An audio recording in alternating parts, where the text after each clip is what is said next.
ವಿದ್ಯಾರ್ಥಿನಿಯರೇ, ಈಗ B forms ಎಲ್ಲ ನಿಮ್ಗೆ ಹೇಳ್ಕೊಟ್ಟಿದ್ದೀನಲ್ವಾ. Be verbs am, is, are present tense, was were past tense ಹೇಳ್ಕೊಟ್ಟಿದ್ದೀನಲ್ವಾ.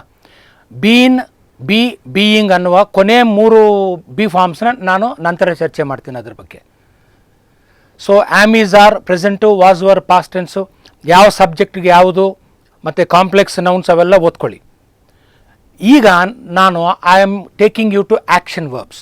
ನಿಮ್ಗೆ ಹೇಳಿದ್ದೀನಿ ವರ್ಬ್ ಕಮ್ಸ್ ಅಂಡರ್ 2 ಕ್ಯಾಟಗರೀಸ್ ಅಲ್ವಾ. ಒಂದು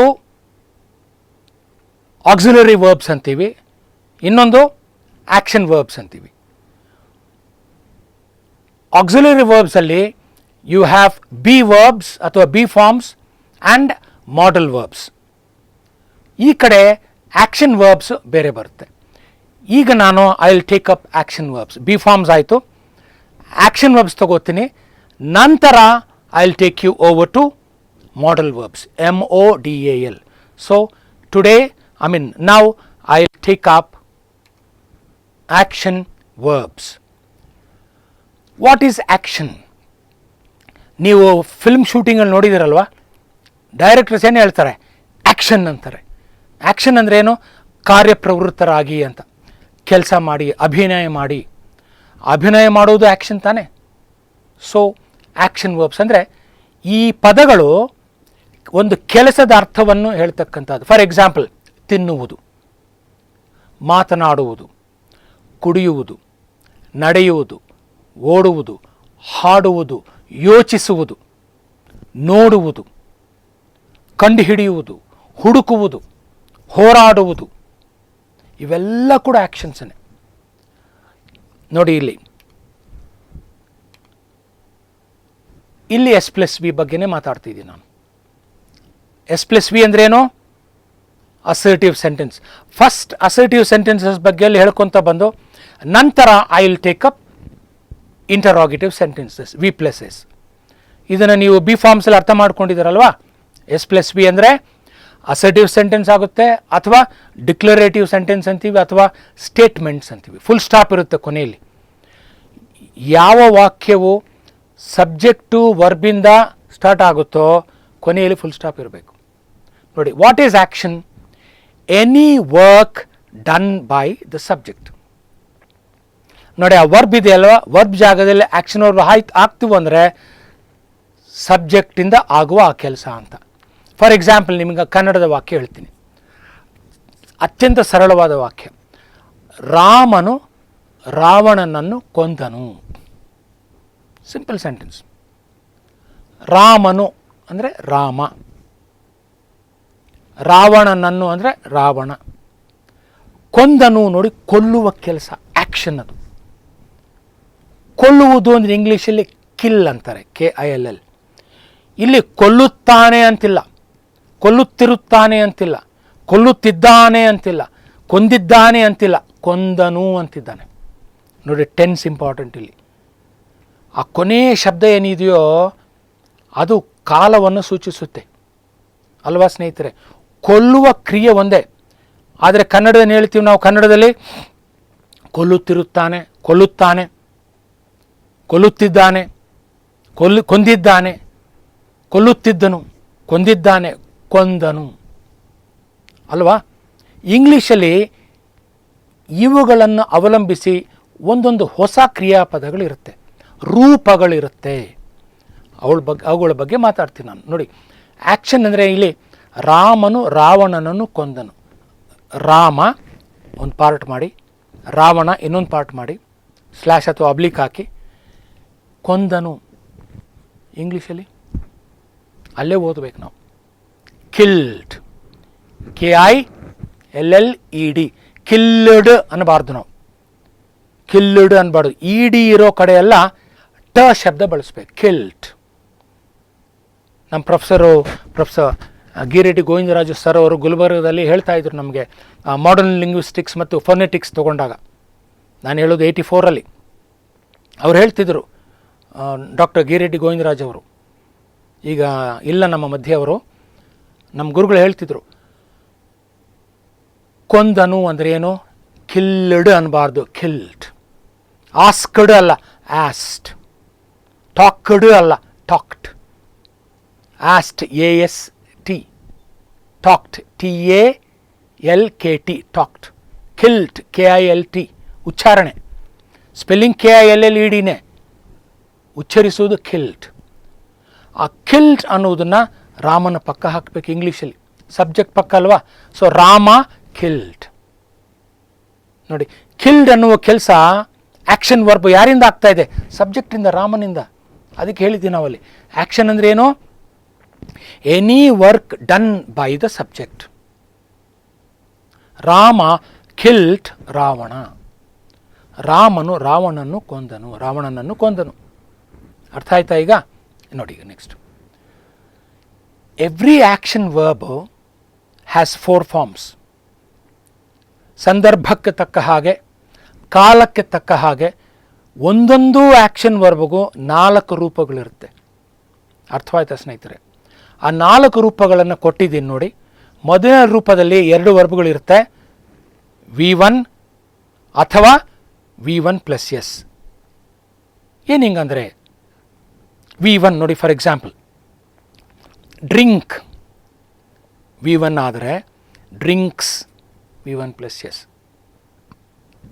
ಗೋ V1 ಆದರೆ ಗೋಸ್ V1+S ಅಂದರೆ ES.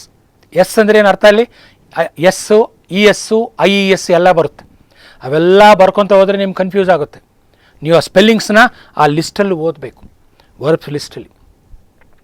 ಗೋಗೆ ನೀವು GOS, ಗೊಸ್ ಅಂದ್ಬಿಟ್ರೆ ತಪ್ಪಲ್ವಾ?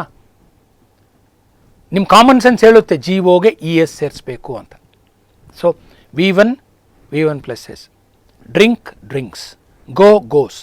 V2ಗೆ ಬಂದರೆ ಡ್ರಿಂಕ್ಗೆ ಡ್ರ್ಯಾಂಕ್ ಆಗುತ್ತೆ, ಗೋಗೆ ವೆಂಟ್ ಆಗುತ್ತೆ. V3 ಡ್ರಿಂಕ್ಗೆ ಡ್ರಂಕ್ ಆಗುತ್ತೆ, ಗೋಗೆ ಗಾನ್ ಆಗುತ್ತೆ. V4 ಡ್ರಿಂಕ್ಗೆ ಡ್ರಿಂಕಿಂಗ್, ಇಂಗ್ ಫಾರ್ಮ್ ING. ಮೂಲಭೂತವಾದ ಕ್ರಿಯಾಪದಕ್ಕೆ ING ಸೇರಿಸಿದ್ರೆ V4 ಬರುತ್ತೆ, ಡ್ರಿಂಕಿಂಗ್. ಗೋಗೆ going. Drink, drinks, V1 V1+S. V2 drank, V3 drunk, V4 drinking. Go ತಗೊಂಡ್ರೆ go V1, goes V1+S. Went V2, gone V3, going V4. ಈ ರೀತಿ ನೀವೆಲ್ಲ ಕಲಿಬೇಕಿದನ್ನು. ನಮಗೇನು ಇಲ್ಲಿ ಮಂತ್ರಗಳಿಲ್ಲ ಅಲ್ವಾ ನಿಮ್ಮ ತಲೆಗೆ ಹಾಕ್ಲಿಕ್ಕೆ. ಇವೆಲ್ಲ ಲಿಸ್ಟ್ ಕೊಡ್ತೀವಿ, ಓದ್ಕೊಳ್ಳಿ. ನಾನು ಓದಿದ್ದೀನಿ, ನೀವು ಓದಿ ಅಷ್ಟೇ. ಕಷ್ಟಪಟ್ಟರೆ ಇಷ್ಟಪಟ್ಟು ಓದಬೇಕು, ನಾವು ಇಷ್ಟಪಟ್ಟು ಕಲಿಯಬೇಕು.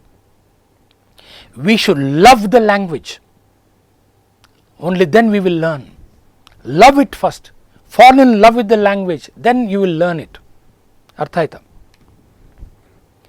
ನೋಡಿ, V1 V1+S. Present tense. Subject ಪಕ್ಕ V1 V1+S ಬಂದುಬಿಟ್ರೆ ಯಾವಾಗಲೂ ಪ್ರೆಸೆಂಟ್ ಟೆನ್ಸೆ. ಮನಸ್ಸಲ್ಲಿ ಇಟ್ಕೊಳ್ಳಿ. ಗೋ, ಗೋಸ್ ಈಗ ಪ್ರೆಸೆಂಟ್ ಅಂತ. Drink, drinks present. Come, comes present. Take, takes present ಅಂತ. ಸಬ್ಜೆಕ್ಟ್ ಪಕ್ಕ ಈ ಪದಗಳು ನೋಡಿಬಿಟ್ರೆ ಯಾವತ್ತಿಗೂ ಅದು ಪ್ರೆಸೆಂಟ್, ಈಗ ನಡೀತಾ ಇರೋದು ಅಂತ ಅರ್ಥ.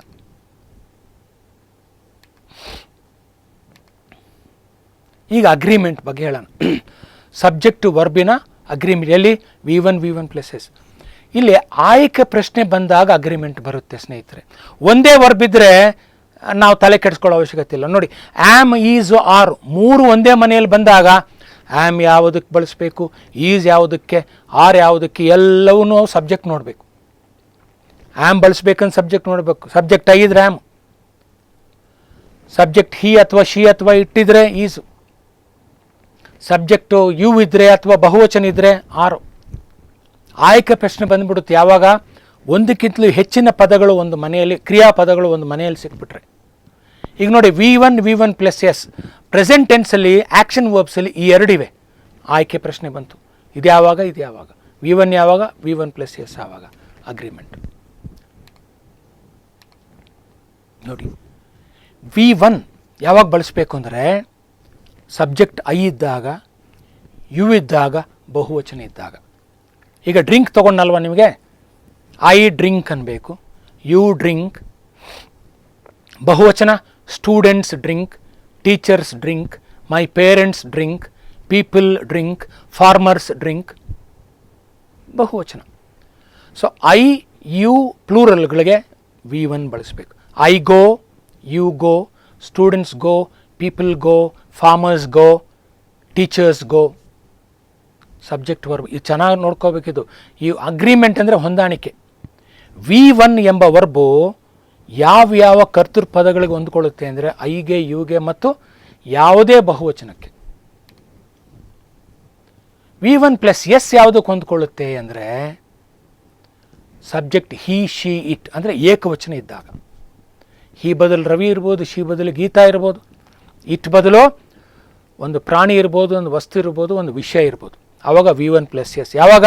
ಪ್ರೆಸೆಂಟ್ ಟೆನ್ಸಲ್ಲಿ, ಈಗಿನ ಬಗ್ಗೆ ಮಾತಾಡುವಾಗ. ನೋಡಿ, V1 plus S always indicate show present tense. ಮನಸ್ಸಲ್ಲಿ ಇಟ್ಕೊಳ್ಳಿ. ನೋಡಿ, he goes, he drinks, she drinks, it drinks, Ravi drinks, Ramya drinks, the cat drinks. Ravi drinks coffee, Ramya drinks tea, the cat drinks the milk. ಅರ್ಥ ಆಗ್ತಾ ಇದೆಯಾ? ಎಸ್ ಸೇರಿಸ್ಬೇಕು. ದಯವಿಟ್ಟು ಓದ್ಕೊಳ್ಳಿ ಇದನ್ನು ಚೆನ್ನಾಗಿ. ನಂತರ ಬರುತ್ತೆ V2.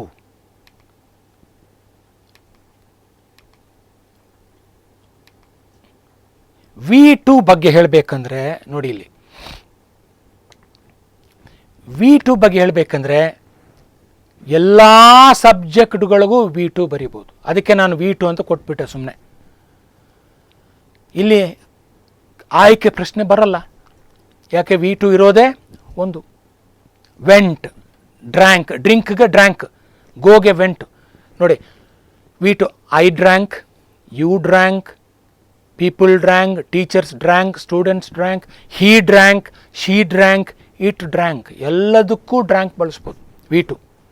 ಗೋಗೆ V2 ಏನು? ವೆಂಟ್. ಎಲ್ಲದಕ್ಕೂ ಬಳಸ್ಬೋದು, ಎಲ್ಲ ಸಬ್ಜೆಕ್ಟ್ಸ್ಗೂ. I went, you went, they went, teachers went, students went, people went, farmers went, he went, Ravi went, she went, Geeta went, it went, the cat went, the tiger vent. ಎಲ್ಲದೂ ಬಳಸ್ಬೋದು. ಹಾಗಾಗಿ V2 ಒಂದೇ ಕೊಟ್ಟಿದ್ದೀನಲ್ಲ ನಾನು. ನೆಕ್ಸ್ಟ್ ಬರೋಣ. V3. V3ಯಲ್ಲಿ ಆಯ್ಕೆ ಬರುತ್ತೆ. V3ಗೆ ನಾನು actually V3ಯನ್ನು ನಾವು ಪಾಸ್ಟ್ ಪಾರ್ಟಿಸಿಪಲ್ ಫಾರ್ಮ್ ಅಂತೀವಿ. ಅರ್ಥ ಆಗ್ತಾ ಇದೆಯಾ? ಪಾಸ್ಟ್ ಪಾರ್ಟಿಸಿಪಲ್ ಫಾರ್ಮನ್ನು ನಾವು ಬೇರೆ ಟೆನ್ಸಸ್ಗೆ ಬಳಸೋಣ. ಇಲ್ಲಿ ಮಾತ್ರ ಪರ್ಫೆಕ್ಟ್ ಅಂತೀನಿ ನಾನು. V3ಗೆ ನನ್ನದೇ ಆದಂಥ ಒಂದು ಹೆಸರು ಕೊಟ್ಟಿದ್ದೀನಿ, ಪರ್ಫೆಕ್ಟ್. ಅಂದರೆ V3ಗೆ there are 2 names for V3. ಈಗ ನೋಡಿ, ಗೋಗೆ V3 ಏನು? Gone. Go, goes, V1 plus S. V2 went, V3 gone. ಆ ಗಾನ್ಗೆ 2 ಹೆಸರು ಇರುತ್ತೆ. ಪಾಸ್ಟ್ ಪಾರ್ಟಿಸಿಪಲ್ ಅಂತೀವಿ, ಪರ್ಫೆಕ್ಟು ಅಂತೀವಿ. ಪರ್ಫೆಕ್ಟ್. ಈಗ ಡ್ರಿಂಕ್, ಡ್ರಿಂಕ್ಸ್. ಡ್ರಿಂಕ್ ಮೂಲಭೂತವಾದ ಕ್ರಿಯಾಪದ, action verb. Drinks V1 plus S. Drank V2, drunk V3. ಆ ಡ್ರಂಕ್ಗೆ 2 ಹೆಸರು ಇದೆ. ಪಾಸ್ಟ್ ಪಾರ್ಟಿಸಿಪಲ್ ಅಂತೀವಿ, ಪರ್ಫೆಕ್ಟ್ ಅಂತೀವಿ. ಅರ್ಥ ಆಗ್ತಾ ಇದೆಯಾ? ಸೊ ಪರ್ಫೆಕ್ಟ್ ಟೆನ್ಸಲ್ಲಿ 2 ಬರುತ್ತೆ, ಪ್ರೆಸೆಂಟ್ ಪರ್ಫೆಕ್ಟ್, ಪಾಸ್ಟ್ ಪರ್ಫೆಕ್ಟ್. ನೀವು V3ಯನ್ನು ಹಾಗೆ ಹೇಳಬಾರ್ದು. ಈಗ ನೋಡಿ, V1 ಪ್ಲಸ್ ಎಸ್, ಡ್ರಿಂಕ್ಸ್ ಅಂತೀವಿ. V2 ಡ್ರ್ಯಾಂಕ್ ಅಂತೀವಿ. V3ಗೆ ಬಂದಾಗ ಡ್ರಂಕ್ ಅಂತ ಅನ್ಬೇಡಿ. ಮತ್ತೇನು ಅನ್ಬೇಕು ಸರ್ ಅಂದರೆ, ಆ V3 ಜೊತೆಯಲ್ಲಿ ಹ್ಯಾವ್, ಹ್ಯಾಸು ಒಂದ್ಸಲಿ, ಹ್ಯಾಡ್ ಇನ್ನೊಂದ್ಸಲಿ ಚೇಂಜ್, ಬೆರೆಸ್ಬಿಟ್ಟು ಓದಿ, ಬೆರೆಸ್ಬಿಟ್ಟು ಹೇಳಿ. ಹೇಗಪ್ಪ ಅಂದರೆ, excuse me, have, has plus V3. ಆಮೇಲೆ ಇಲ್ಲಿ ನೋಡಿ, had plus V3. First have, has ತಗೋತೀನಿ. ಯಾವತ್ತೂ ಅಷ್ಟೇ V3ಯನ್ನು ಸಪ್ರೇಟಾಗಿ ಹೇಳಬೇಡಿ, ಇಂಡಿಪೆಂಡೆಂಟಾಗಿ, ಸ್ವತಂತ್ರವಾಗಿ ಹೇಳಬಾರ್ದು. V3 ಜೊತೆಯಲ್ಲಿ ಹ್ಯಾವ್, ಹ್ಯಾಸ್ ಒಂದ್ಸಲಿ ಬೆರೆತ್ಕೊಳ್ಳುತ್ತೆ, ಇನ್ನೊಂದು ಸಂದರ್ಭದಲ್ಲಿ ಹ್ಯಾಡ್ ಜೊತೆಯಲ್ಲಿ ಬೆರೆತ್ಕೊಳ್ಳುತ್ತೆ. ಅರ್ಥ ಆಯ್ತಾ? ಈಗ ನೋಡಿ, ಡ್ರಿಂಕ್ ಇದೆ. Drinks V1 V1 places, drank V2, ಅಲ್ಲಿ ಏನು ಪ್ರಾಬ್ಲಮ್ ಇಲ್ಲ. V3ಗೆ ಬಂದಾಗ ಡ್ರಂಕ್ ಅಂದಾಗ ವಿ ಶುಡ್ ಸೆ have R has plus drunk, had plus drunk. ಒಂದು ಮನೆಯಲ್ಲಿ ಹ್ಯಾವ್ ಹ್ಯಾಸ್ ಜೊತೆ ಡ್ರಂಕ್ ಬಳಸಬೇಕು, ಇನ್ನೊಂದು ಮನೆಯಲ್ಲಿ ಹ್ಯಾಡ್ ಜೊತೆ ಡ್ರಂಕ್ ಬಳಸಬೇಕು. ಬರೀ ಡ್ರಂಕ್ ಹೇಳೋಂಗಿಲ್ಲ, ಹೇಳಬೇಡಿ, ಆಗ ನೀವು ಕಲಿತೀರಿ ಇವೆಲ್ಲ. ಈಗ ಗೋ ಇದೆ, V1 ಪ್ಲಸ್ ಎಸ್ ಏನು? ಗೋಸ್, ಅದು ಹಾಗೆ ಹೇಳ್ಬೋದು ಸ್ವತಂತ್ರವಾಗಿ. V2 ವೆಂಟ್, ಹಾಗೆ ಹೇಳ್ಬೋದು. V3ಗೆ ಬಂದಾಗ ಗಾನ್ನ ಹಾಗೆ ಹೇಳಬೇಡಿ. Have R has plus gone ಒಂದು ಮನೆ, ಹ್ಯಾಡ್ ಪ್ಲಸ್ ಗಾನ್ ಇನ್ನೊಂದು ಮನೆ. ಹೀಗೇ ಓದಿ ನೀವು. ಅರ್ಥವಾಯ್ತಾ ಸ್ನೇಹಿತರೆ? ಈಗ ನಾನು ಹ್ಯಾವ್ ಹ್ಯಾಸ್ ತಗೊಂಡಿದ್ದೀನಿ V3 ಜೊತೆ. ನೋಡಿ, ಇಲ್ಲಿ ಅಗ್ರಿಮೆಂಟ್ ಯಾಕೆ ಅಂದರೆ ಮನೆಯಲ್ಲಿ 2 ವರ್ಬ್ಗಳಿವೆ ನೋಡಿ, ಹ್ಯಾವ್ ಹ್ಯಾಸು. ಆಯ್ಕೆ ಪ್ರಶ್ನೆ ಬಂದೇ ಬರುತ್ತೆ ನೋಡಿ. ಹ್ಯಾವ್ ಯಾವಾಗ ಆಯ್ಕೆ ಮಾಡ್ಕೋಬೇಕು ಅಂದರೆ ಸಬ್ಜೆಕ್ಟು ಐ ಯು ಪ್ಲೂರಲ್ಸ್ ಬಂದಾಗ ಹ್ಯಾವ್ ಬಳಸಬೇಕು. I have. ನೋಡಿ, ಡ್ರಿಂಕ್ಗೆ ಪಾಸ್ಟ್ ಪಾರ್ಟಿಸಿಪಲ್ ಏನು? ಡ್ರಂಕ್ ತಾನೆ. ನೋಡಿ, ಐ ಹ್ಯಾವ್ ಡ್ರಂಕ್ ಅನ್ನಬೇಕು. ಬರೀ ಡ್ರಂಕ್ ಅನ್ನೋಂಗಿಲ್ಲ. ಐ ಡ್ರಂಕ್ ಅನ್ನಬಾರ್ದು. ಐ ಡ್ರಿಂಕ್ ಅನ್ಬೋದು, ಐ ಡ್ರ್ಯಾಂಕ್ ಅನ್ಬೋದು, ಐ ಡ್ರಂಕ್ ಅನ್ನಬಾರ್ದು. ಐ ಹ್ಯಾವ್ ಡ್ರಂಕ್ ಅನ್ನಬೇಕು. ಅದಕ್ಕೆ V3 ಮೂರನೇ ಒಂದು ರೂಪದಲ್ಲಿ ನಾವು ಒಂದು ಸರಿ ಹ್ಯಾವ್ ಹ್ಯಾಸ್ ಜೊತೆಯಲ್ಲಿ ಬಳಸೋಣ, ಇನ್ನೊಂದು ಸರಿ ಹ್ಯಾಡ್ ಜೊತೆಯಲ್ಲಿ ಬಳಸೋಣ. ಅರ್ಥ ಆಗ್ತಾ ಇದೆಯಾ?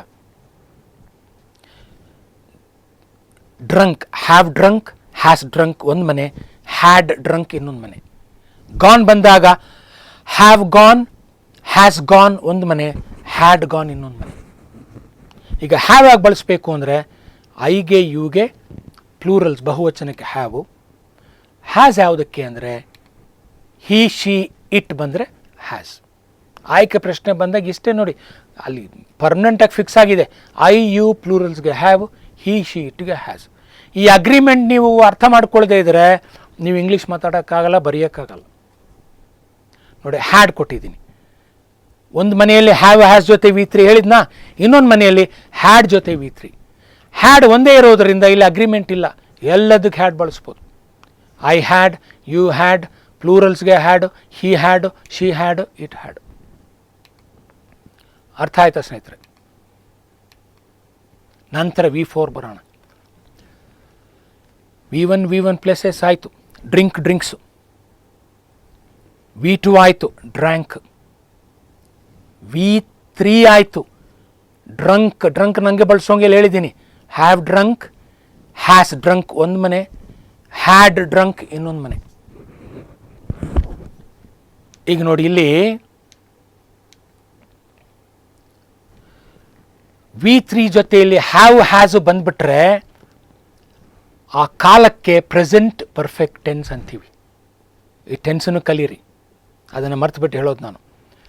ಹ್ಯಾವ್ ಹ್ಯಾಸ್ ಜೊತೆ V3 ನೋಡಿ, ಐ ಹ್ಯಾವ್ ಡ್ರಂಕ್ ಅಂದರೆ present perfect. Have has present tens, V3 perfect. ಈಗ ತಾನೇ ಹೇಳಿದ್ದು ನಾನು.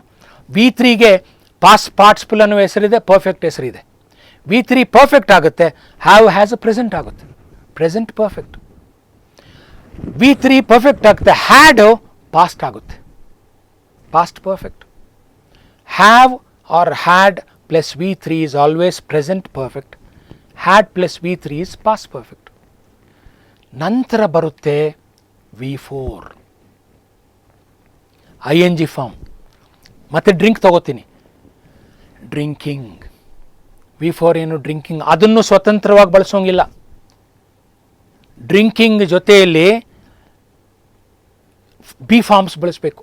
ಆಮ್ ಈಸ್ ಆರ್ ಒಂದು ಸಾರಿ ಬಳಸಬೇಕು, ವಾಸ್ ವರ್ ಇನ್ನೊಂದು ಸಾರಿ ಬಳಸಬೇಕು. Am is R plus V4 ಒಂದು ಮನೆ, ವಾಸ್ ವರ್ ಪ್ಲಸ್ V4 ಇನ್ನೊಂದು ಮನೆ. ನೋಡಿ, ಇಲ್ಲಿದೆ. ಆಮ್ ಈಸ್ ಆರ್ ಜೊತೆ V4 ಬರ್ಸಿದ್ರೆ ಪ್ರೆಸೆಂಟ್ ಕಂಟಿನ್ಯೂಸ್. V4ಗೆ 2 ಹೆಸರಿದೆ, ಪ್ರೆಸೆಂಟ್ ಪಾರ್ಟಿಸಿಪಲ್ ಅಂತೀವಿ, ಕಂಟಿನ್ಯೂಸ್ ಅಂತೀವಿ. ನೋಡಿ, ING ಕಂಟಿನ್ಯೂಸ್ ತಾನೆ, ನಡೆಯುತ್ತಾ ಇರುವುದು. ಡ್ರಿಂಕಿಂಗ್ ಕುಡಿಯುತ್ತಿರುವುದು, ಗೋಯಿಂಗ್ ಹೋಗುತ್ತಿರುವುದು, ಈಟಿಂಗ್ ತಿನ್ನುತ್ತಿರುವುದು, ಒಂದು ಕ್ರಿಯೆ ನಡೀತಿರುತ್ತೆ. ಯಾವಾಗ ಅಂದರೆ ಈಗಲ ಹಿಂದೆನಾ? ಪ್ರೆಸೆಂಟಾ ಪಾಸ್ಟಾ? ಆಮ್ ಈಸ್ ಆರ್ ಜೊತೆ V4 ಬಳಸಿದರೆ ಪ್ರೆಸೆಂಟ್ ಕಂಟಿನ್ಯೂಸ್, ವಾಸ್ ವರ್ ಜೊತೆ V4 ಬಳಸಿದರೆ ಪಾಸ್ಟ್ ಕಂಟಿನ್ಯೂಸ್. ನೋಡ್ಕೊಳ್ಳಿ, ಚೆನ್ನಾಗಿಲ್ಲ, ಸ್ಪಷ್ಟವಾಗಿ ಹೇಳ್ತಾ ಇದ್ದೀನಿ ನಾನು. ಫಾಸ್ಟ್ ಆಯಿತಾ? ನಿಧಾನವಾಗಿ ಹೇಳ್ತೀನಿ, ಕೇಳಿಸ್ಕೊಳ್ಳಿ. Am, is, are be forms ಇದೆಯಲ್ಲ, ಅವು ಪ್ರೆಸೆಂಟ್ ಟೆನ್ಸ್ ನಿಮ್ಗೆ ಹೇಳಿದ್ದೀನಲ್ಲ ಈಗಲೇ. V4 ಬಳಸಿದರೆ continuous. Am is are present, V4 continuous, present continuous. ಹಾಗೆಯೇ ಹಿಂದೆ ಹೇಳಿದ್ದೀನಿ ವಾಸ್ ಓವರ್ ಪಾಸ್ಟ್ ಟೆನ್ಸ್ ಅಂತ ಹೇಳಿದ್ದೀನಿ. Was or were past V4 continuous, past continuous. ಓದ್ಕೊಳ್ಳಿ ಇದನ್ನು. ಆಯ್ಕೆ ಗೊತ್ತಲ್ಲ ನಿಮಗೆ, ಆಮ್ ಹೆಂಗೆ ಬಳಸಬೇಕು, ಯಾವುದಕ್ಕೆ, ಈಸ್ ಯಾವ ಸಬ್ಜೆಕ್ಟ್ಗೆ, ಆರ್ ಯಾವ ಸಬ್ಜೆಕ್ಟ್ಗೆ ನಿಮ್ಗೆ ಹೇಳಿದ್ದೀನಿ. ವಾಸ್ ಯಾವುದಕ್ಕೆ, ವರ್ ಯಾವುದಕ್ಕೆ, ಪುನಃ ಹೇಳೋ ಅವಶ್ಯಕತೆ ಇಲ್ಲ, ಅದು ನೋಡ್ಕೊಳ್ಳಿ ನೀವು. ಈಗ ಆ್ಯಕ್ಷನ್ ವರ್ಬ್ ಮತ್ತು 4 ಫಾರ್ಮ್ಸ್ ಲಿಸ್ಟ್ ಕೊಟ್ಟಿದ್ದೀನಿ, ನೋಡ್ಕೊಳ್ಳಿ. ಎಲ್ಲಿ ನೋಡಿ, ಹೀಗೆ ರೈಟ್ ಅಂತ ಕೊಟ್ಟಿದ್ದೀನಿ ಬ್ರ್ಯಾಕೆಟ್ಸಲ್ಲಿ, ಅದು ಮೂಲಭೂತವಾದ ಕ್ರಿಯಾಪದ. ಬರೆಯುವುದು, ನೀವು ಬೇಕಾದ ಕನ್ನಡದಲ್ಲಿ ಕೆಳಗಡೆ ಬರ್ಕೊಳ್ಳಿ, ಬರೆಯುವುದು. ಅದಕ್ಕೆ V1 right, V1 places rights. V2 wrote, V3 return ಅಂತ ಕೊಟ್ಟಿದ್ದೀನಿ. ಅದನ್ನು ನಾವು ಇಂಡಿಪೆಂಡೆಂಟಾಗಿ ಬಳಸೋಂಗಿಲ್ಲ. ಹೆಂಗೆ ಬಳಸಬೇಕು, ಯಾವುಗಳ ಜೊತೆ ಬಳಸಬೇಕು? ರಿಟರ್ನ್ V3ನ ಜ್ಞಾಪಿಸ್ಕೊಳ್ಳಿ. Have written, has written, present perfect tense. Had written, past perfect tense. ನಮ್ಕ ಇದೆಯಾ? ಈಗ ಹೇಳ್ತಾನೆ, ಈಗ ತಾನೇ ಹೇಳಿದ್ದೀನಿ ನಾನು. V4 ರೈಟಿಂಗ್, ಅದನ್ನು ಸ್ವತಂತ್ರವಾಗಿ ಬಳಸೋಂಗಿಲ್ಲ. ರೈಟಿಂಗ್ ಜೊತೆ ಅಲ್ಲಿದೆ ನೋಡಿ ಮೇಲೆ, ಆಮ್ ಈಸ್ ಆರ್ ಒಂದು ಸಾರಿ, ವಾಸ್ ವರ್ ಜೊತೆ ಒಂದು ಸಾರಿ. Am writing, is writing, are writing, present continuous. Past ಬಂದರೆ ವಾಸ್ ಜೊತೆ ಒಂದು ಸಾರಿ writing, were writing. Present continuous ಹೆಂಗೆ, ರೈಟಿಂಗ್ ಹೆಂಗೆ ಬಳಸ್ತೀರಿ? Am writing, is writing, are writing. Past continuous was writing, were writing. ಹಂಗೆ ಓದಿ.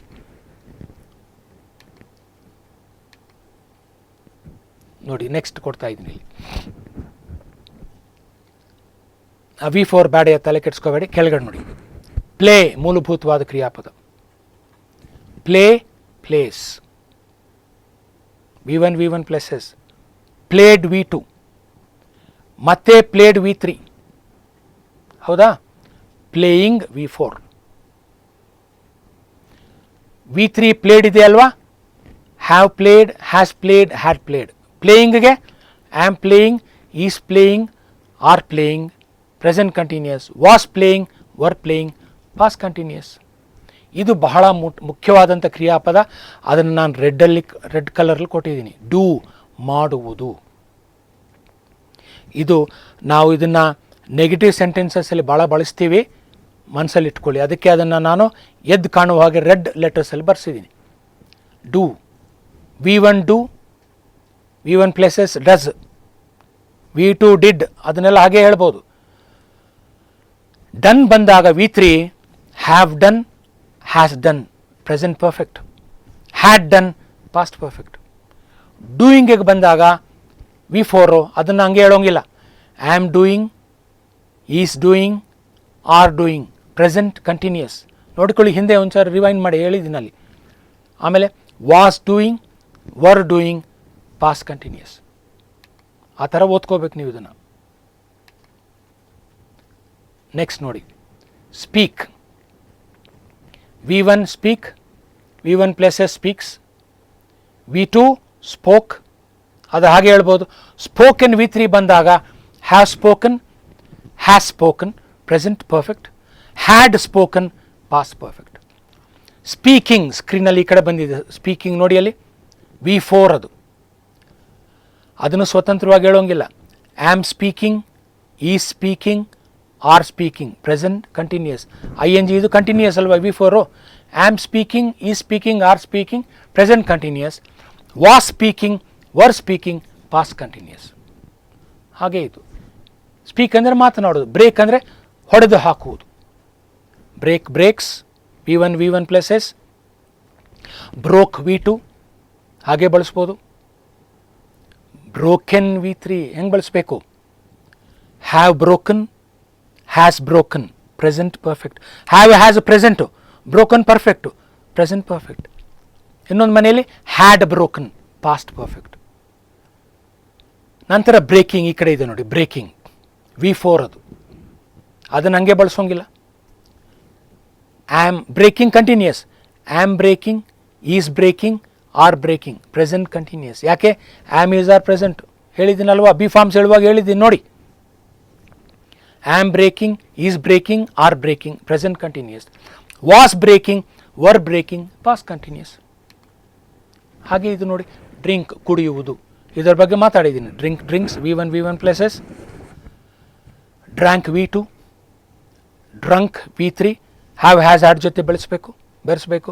Drinking V4 continuous, am is are ಜೊತೆ ಒಂದು ಸಾರಿ, ವಾಸ್ ವರ್ ಜೊತೆ ಒಂದು ಸಾರಿ ಬೆರೆಸಬೇಕು.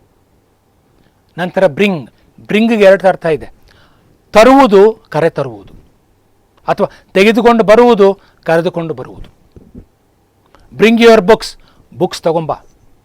ಬ್ರಿಂಗ್ ಯುವರ್ ಪೇರೆಂಟ್ಸ್, ನಿನ್ನ ಪೋಷಕರನ್ನು ಕರೆದುಕೊಂಡು ಬಾ. Brings V1 places, brought V2, once again brought V3. ಆ V3 ಹೆಂಗೆ ಬಳಸಬೇಕು? Have brought, has brought, present perfect, had brought, past perfect. Bringing continuous. ಹೇಗೆ? Am bringing, is bringing, are bringing, present continuous. Was bringing, were bringing, past continuous. ಹಾಗೆ ಬರುವುದು, comes V1 places, came V2, come V3, have has had ಜೊತೆ ಬಳಸೋದು. Coming V4 continuous, am is are ಜೊತೆ ಒಂದು ಸಾರಿ, was were ಜೊತೆ ಒಂದು ಸಾರಿ. ಎಲ್ಲದಕ್ಕೆ ಹೇಳಬೇಕಾ ಬೇಡ ಅಲ್ವಾ? ನಾನು ಹೇಳಿದ್ದೀನಲ್ಲ, ಅದನ್ನೇ ಸೇಮ್ ಕಂಟಿನ್ಯೂ ಮಾಡ್ಕೊಳ್ಳಿ. ಗಿವ್, ನೀಡುವುದು, ಕೊಡುವುದು. Gives V1 places, gave V2, given V3, have has ಜೊತೆ ಒಂದು ಸಾರಿ, ಹ್ಯಾಡ್ ಜೊತೆ ಒಂದು ಸಾರಿ. Giving V4 continuous, am is are ಜೊತೆ ಒಂದು ಸಾರಿ, ವಾಸ್ ವರ್ ಜೊತೆ ಒಂದು ಸಾರಿ. ಹಾಗೆಯೇ ಲರ್ನ್, ಕಲಿತುಕೊಳ್ಳುವುದು, ಕಲಿಯುವುದು. Learns V1 places, learnt V2, once again learnt V3. ಆ V3 ಜೊತೆ ಹ್ಯಾವ್ ಹ್ಯಾಸ್ ಹ್ಯಾಡ್ ಬೆರೆಸಬೇಕು. ಲರ್ನಿಂಗ್ V4, ಇದರ ಜೊತೆ ಆಮ್ ಈಸ್ ಆರ್ ಒಂದು ಕಡೆ, ವಾಸ್ ವರ್ ಒಂದು ಕಡೆ ಬೆರೆಸಬೇಕು. 12 ಸ್ಪೆಂಡ್ಗೆ ಎರಡು ಅರ್ಥ ಇದೆ. ಹಣವನ್ನು ಖರ್ಚು ಮಾಡುವುದು, ಸಮಯವನ್ನು ಕಳೆಯುವುದು, ಕಾಲವನ್ನು ಕಳೆಯುವುದು. ಸ್ಪೆಂಡ್ ಅಂದರೆ ಖರ್ಚು ಮಾಡುವುದು, ಕಳೆಯುವುದು. ಸ್ಪೆಂಡ್ಸ್ V1 ಪ್ಲೇಸಸ್, ಸ್ಪೆಂಟ್ ನೋಡಿ, ಹಲವು ಮಂದಿ ಸ್ಪೆಂಡೆಡ್ ಅಂತಾರೆ, ತಪ್ಪಾಗುತ್ತೆ. Spent V2, once again spent V3. ಆ V3 ಜೊತೆ ಹ್ಯಾವ್ ಹ್ಯಾಸ್ ಹ್ಯಾಡ್ ಬರಬೇಕು. ನಿಮಗೆ ಈ ಸ್ಪೆಂಟಿಗೆ ಆ ಸ್ಪೆಂಟಿಗೆ ವ್ಯತ್ಯಾಸ ಗೊತ್ತಾಗಬೇಕಲ್ವಪ್ಪ. V2ಗೆ ಏನು ಬೆರೆಸೋಂಗಿಲ್ಲ, V3ಗೆ ಬೆರೆಸಲೇಬೇಕು. ಸ್ಪೆಂಡಿಂಗಿಗೆ ಆಮ್ ಈಸ್ ಆರ್ ಬೆರೆಸಿ ಅಥವಾ was were. Present continuous, past continuous tense ಬರುತ್ತೆ. 13 ಕ್ಯಾಚ್, ಹಿಡಿಯುವುದು. ಕ್ಯಾಚೆಸ್ ಅನ್ಬೇಕು, ಕ್ಯಾಚ್ ಅಲ್ಲ, ಕ್ಯಾಚೆಸ್, ES ಬರುತ್ತೆ. V1 ಪ್ಲೇಸಸ್, ಕಾಟ್ V2, V3 ಕೂಡ ಕಾಟ್. ಆ V3ಗೆ ಹ್ಯಾವ್ ಹ್ಯಾಸ್ ಹ್ಯಾಡ್ ಬೆರೆಸಬೇಕು. ಹ್ಯಾವ್ ಹ್ಯಾಸ್ ಜೊತೆ ಬೆರೆಸಿದರೆ ಪ್ರೆಸೆಂಟ್ ಪರ್ಫೆಕ್ಟ್ ಆಗುತ್ತೆ. ಹ್ಯಾಡ್ ಜೊತೆ ಬೆರೆಸಿದರೆ V3ಯನ್ನು ಪಾಸ್ಟ್ ಪರ್ಫೆಕ್ಟ್ ಆಗುತ್ತೆ. Catching V4 continuous, am is are catching, present continuous. Was were plus catching, past continuous. ಹಾಗೆ ಡ್ರೈವ್, ಚಲಿಸುವುದು, ನಡೆಸುವುದು, ಓಡಿಸುವುದು ಒಂದು ವಾಹನವನ್ನು. Drives V1 places, drove V2, driven V3, have driven, has driven, had driven. Driving V4, am driving, is driving, are driving ಒಂದು ಕಡೆ, was driving, var driving ಇನ್ನೊಂದು ಕಡೆ. ಮೇಕ್, ಮಾಡುವುದು, ತಯಾರಿಸುವುದು. Makes V1 places, made V2, once again made V3, have made, has made, present perfect, had made, past perfect. Making V4 continuous, am making, is making, are making, present continuous, was making, were making, past continuous. 16 teach, ಬೋಧಿಸುವುದು, ಕಲಿಸಿಕೊಡುವುದು, ಬುದ್ಧಿವಾದ ಹೇಳುವುದು, ಉಪದೇಶವನ್ನು ನೀಡುವುದು. ಇಷ್ಟೆಲ್ಲ ಅರ್ಥ ಬರುತ್ತೆ teaches V1 V1 plus s thought ಅಲ್ಲ taught V2 once again taught V3 ಅದಕ್ಕೆ ಹ್ಯಾಸ್ ಹ್ಯಾಡ್ ಬರ್ಸ್ಬೇಕು. ಟೀಚಿಂಗ್ ಆಮ್ ಈಸ್ ಆರ್ ಒಂದು ಸರಿ, ವಾಸ್ ವರ್ ಒಂದು ಸರಿ V4ಗೆ. ನಂತರ 17 ಲೀವ್ ಹೊರಡುವುದು, ಒಂದು ಸ್ಥಳದ ಕಡೆಗೆ ಹೊರಡುವುದು, ಬಿಟ್ಟು ಹೋಗುವುದು. ಲಿವ್ ಅಲ್ಲ ಇದು, ಲೀವ್ ದೀರ್ಘ ಕೊಡಬೇಕು. Leaves V1 V1 pluses, left V2 ಮತ್ತೆ ಲೆಫ್ಟ್ V3 ಅದಕ್ಕೆ ಹ್ಯಾಸ್ ಹ್ಯಾಡ್ ಬರ್ಸ್ಬೇಕು V3ಗೆ. Leaving V4 am is are ಒಂದು ಸರಿ, ವಾಸ್ ವರ್ ಒಂದು ಸರಿ. ನೆಕ್ಸ್ಟ್ 18 ಫೈಟ್ ಹೋರಾಡುವುದು. ಜಗಳ ಮಾಡೋದಲ್ಲ ಫೈಟ್ ಅಂದರೆ, ಹೋರಾಟ ಮಾಡುವುದು. ಜಗಳ ಮಾಡೋದಕ್ಕೆ ಏನಂತಾರೆ? ಕ್ವಾರಲ್ ಅಂತಾರೆ. ಫೈಟ್ ಅನ್ನಬಾರ್ದು, ಕ್ವಾರಲ್. ಸೊ ಫೈಟ್ ಅಂದರೆ ಹೋರಾಟ ನಡೆಸುವುದು. ಫೈಟ್ಸ್ ಫಾಟ್ V2 ಮತ್ತು ಫಾಟ್ V3 ಹ್ಯಾಡ್ ಜೊತೆ ಬರೆಸಿ. Fighting V4 am is are ಜೊತೆ ಒಂದು ಸಾರಿ, ವಾಸ್ ವರ್ ಜೊತೆ ಒಂದು ಸಾರಿ. 19 ಬಿಗಿನ್ ಆರಂಭಿಸುವುದು. ಫಾರ್ ಬಿಗಿನರ್ಸ್ ಅಂತ ಕೊಟ್ಟಿನಿ ನೋಡಿ ಸ್ಟಾರ್ಟಿಂಗಲ್ಲಿ, ಸ್ಪೋಕನ್ ಇಂಗ್ಲೀಷ್ ಫಾರ್ ಬಿಗಿನರ್ಸ್. ಅರ್ಥವಾಗ್ತಿದೆಯಾ? ಆರಂಭಿಕರಿಗೆ ಈ ಒಂದು ನನ್ನ video. Begins V1 V1 plus S, began V2, begun V3, have begun, has begun present perfect, had begun past perfect. ಯಾಕೆ ಬಿಗನ್ ಪರ್ಫೆಕ್ಟ್ ಇದೆ. Beginning continuous V4, am beginning, is beginning, are beginning present continuous, was beginning, were beginning past continuous. 20th think ಯೋಚಿಸುವುದು, ಚಿಂತಿಸುವುದು. Thinks V1 V1 plus s, thought V2 ಮತ್ತೆ thought V3 ಅದಕ್ಕೆ have thought, has thought present perfect, had thought past perfect. V4 thinking continuous, am thinking, is thinking, are thinking present continuous, was thinking, were thinking past continuous. ಅರ್ಥ ಆಯ್ತಾ ಸ್ನೇಹಿತರೆ? ಇಲ್ಲಿಗೆ action verbs ನಾನು 20 ಬರೆಸಿದ್ದೀನಿ. ಇನ್ನೊಂದು 30 ನೀವು grammar ಪುಸ್ತಕಗಳು ನೋಡಿ ಕಲೀರಿ. ದಿನನಿತ್ಯ ಬಳಸುವ ಕ್ರಿಯಾಪದಗಳು, ಸರಳವಾದ ಕ್ರಿಯಾಪದಗಳು ಕಲೀರಿ. ಪ್ರತಿಯೊಂದು ಕ್ರಿಯಾಪದಕ್ಕೆ 4 ರೂಪಗಳು ಕಲೀರಿ. ಅದರಲ್ಲಿ V3 ಹೆಂಗೆ ಬಳಸಬೇಕು, V4 ಹೆಂಗೆ ಬಳಸಬೇಕು ಮನಸ್ಸಲ್ಲಿ ಇಟ್ಕೊಳ್ಳಿ. ಬೈಹಾಟ್ ಮಾಡಿ ಇದನ್ನು ವಿತ್ ಸ್ಪೆಲ್ಲಿಂಗ್ಸ್. ದೊಡ್ಡ ಅಕ್ಷರಗಳು ಬರೀಬಾರಿ, ಸಣ್ಣ ಅಕ್ಷರಗಳು ಬರೀರಿ. ಬೈಹಾಟ್ ಮಾಡಿ, ಕಂಠಪಾಠ ಮಾಡಿ. ಒಳ್ಳೆಯದಾಗಲಿ. ಮುಂದಿನ ವಿಡಿಯೋದಲ್ಲಿ ನಾನು ಈ ಆ್ಯಕ್ಷನ್ ವರ್ಡ್ಸ್ ಬಳಸ್ಕೊಂಡು ವಾಕ್ಯಗಳನ್ನು ಹೇಗೆ ಮಾತಾಡಬೇಕು ಅನ್ನೋದು ಹೇಳ್ಕೊಡ್ತೀನಿ. ಅಲ್ಲಿ ತನಕ ಇವನ್ನೆಲ್ಲ ನೀವು ಕಲಿತೀರಿ. ನಿಮಗೆಲ್ಲರಿಗೂ ಒಳ್ಳೆಯದಾಗಲಿ. ಧನ್ಯವಾದಗಳು. Thank you so much.